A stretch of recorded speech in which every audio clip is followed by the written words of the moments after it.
Hello student.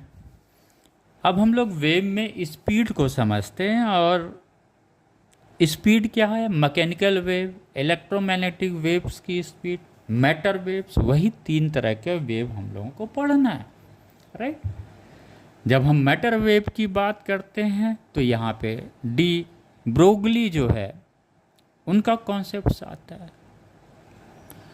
हमें क्या देखना है कि मैकेनिकल वेव और इलेक्ट्रोमैग्नेटिक वेव का जो स्पीड होता है वो क्या होता है, इसको हम लोग समझते हैं।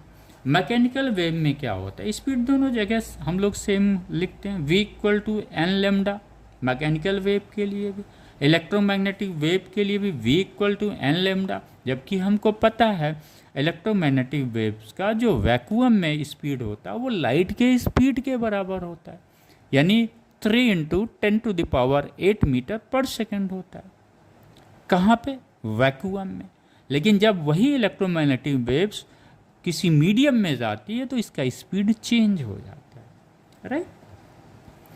बस एक चीज़ ध्यान देना है कि जब भी कोई वेव एक मीडियम से दूसरी मीडियम में जाता है तो जब तक कि उसका जो सोर्स है फ्रिक्वेंसी का, सोर्स जब तक फ्रिक्वेंसी का नहीं चेंज होगा फ्रिक्वेंसी सेम रहेगी। एक मीडियम से दूसरे मीडियम में जाने में क्या होता है, फ्रिक्वेंसी अनचेंज रहेगा। न्यूमेरिकल में ये सब चीज़ें बेसिक्स होती हैं। तो मैकेनिकल वेव्स में हम लोगों ने पढ़ा हुआ था कि ये मैकेनिकल वेव में क्या होता है, मीडियम की पार्टिकल जो है वो ऑसिलेट करती हैं। मीडियम का पार्टिकल्स क्या करता है, ऑसिलेट करता है।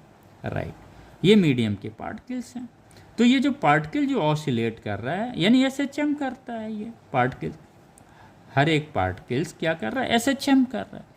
तो वो जो पार्टिकल कर रहा है उस पार्टिकल जब एसएचएम में है तो इसकी फ्रिक्वेंसी है।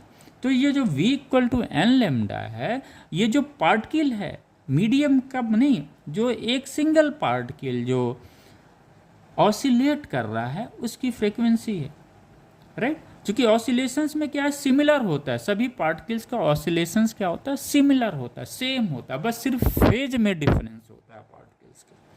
तो n क्लियर हो गया। ये क्या है, n frequency of an oscillating particle of the medium. Clear हो गया। आइए, जब हम इलेक्ट्रोमैग्नेटिक वेव की बात करते हैं तो इलेक्ट्रोमैग्नेटिक वेव में होता क्या है, एक्सेलरेटिंग चार्ज को हम क्या कह सकते हैं, ऑसिलेटिंग चार्ज बोल सकते हैं, जिसकी वजह से ऑसिलेटरी इलेक्ट्रिक फील्ड पैदा होता है। तो यहाँ पे n क्या होगा, frequency of an oscillating electric field और एन ऑसिलेटिंग मैग्नेटिक फील्ड। तो ये इस तरह से हम लोग n को समझ लेते हैं, v इक्वल टू एन।